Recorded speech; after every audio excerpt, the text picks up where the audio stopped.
Hey there, everybody. This is Diane Doyle with Plant Based Dallas, and I made some cookies this morning, and it prompted me to make this video today to talk to you all about how to make cookies, convert your existing recipes, and just basically let you know that it's really easy to make cookies. You really don't need a recipe. Most all cookie recipes contain the same ingredients. You will always have some sort of flour, and usually that's some sort of grain flour. You will always have some wet ingredients, and that would be anything ranging from bananas to cooked chickpeas to pumpkin to plant milk to bananas, maybe applesauce. You'll have some wet ingredients. And then you will always have baking powder, baking soda, and salt, and also possibly vanilla. Now, when you're making, let's say, oatmeal raisin cookies, remember in your flours that coconut flour and almond flour is not the same as a grain flour. A grain flour is going to give you a crisper texture. A coconut flour or a nut flour is going to make it a lot wetter. So you have to be careful with your ingredients.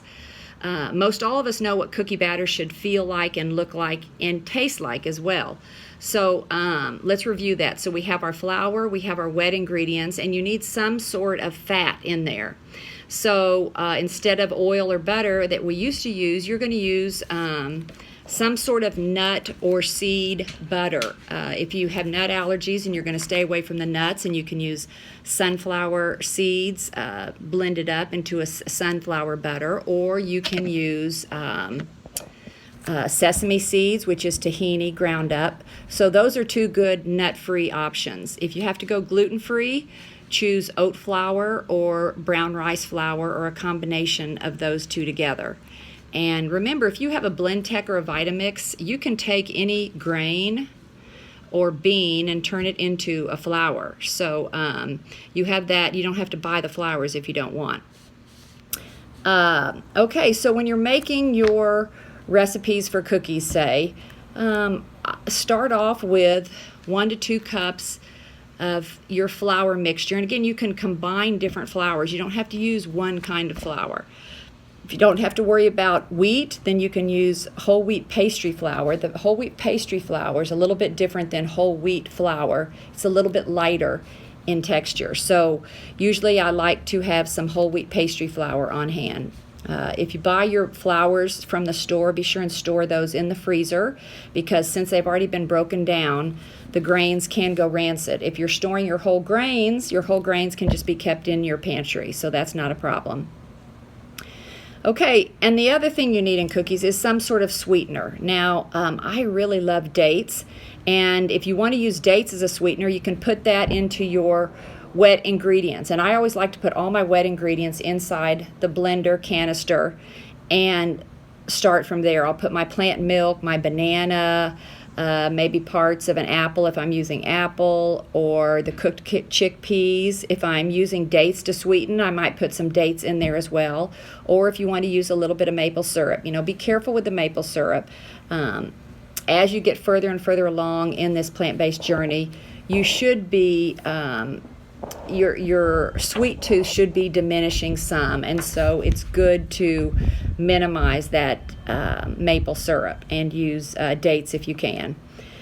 I like to keep big chunks of dates in my cookies, along with raisins or currants or cranberries or apricot. Use your imagination and think of what sounds good. If you don't have a nut allergy, chopped nuts are a great addition to cookies. Along with whole seeds, you can put sunflower seeds or pepitas in the cookies as well if you like some added crunch. Everyone has different likes and dislikes, so do what you like. Again, flour, your wet ingredients, your baking soda, your baking powder, and your salt. Those 3 things are pretty important, and I usually do the salt brings out the flavor, so you do need to I feel like you need to put a little bit of salt into your cookie batter, maybe a half a teaspoon to a teaspoon, depending on how big your batter mix is. And usually I put 1 to 2 teaspoons of soda and powder so that I want my cookies to rise a little bit. Most of the cookie dough that I make is pretty thick, so after I scoop it out with my scooper, I wet it and pat it down to flatten it out on top of the cookie sheet. And if you haven't ordered a Silpat silicone mat for your baking sheet, it's definitely worth the investment, because you don't have to continually buy parchment paper anymore, and the cookies come right off, and the cleanup is really, really fast. So Silpat, S-I-L-P-A-T, you can get that on Amazon. So use your imagination. If you want to turn them into chocolate cookies, what do you add? A little bit of cocoa powder. You could add your dairy-free chocolate chips if you want a little bit of chocolate in there.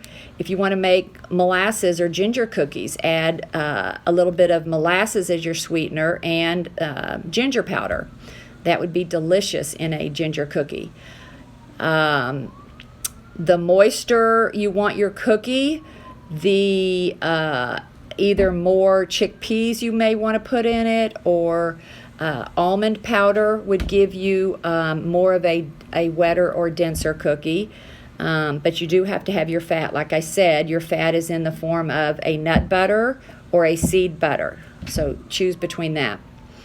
So let me know what kind of ideas you have for cookies. It's a fun way to use up leftovers as well. If you have any leftover sweet potatoes, that's a good wet ingredient to go into your cookies. Or if you have any leftover baked squash, if it hasn't been seasoned, that's another one. So use your imagination when making cookies and cakes. You really can't go wrong.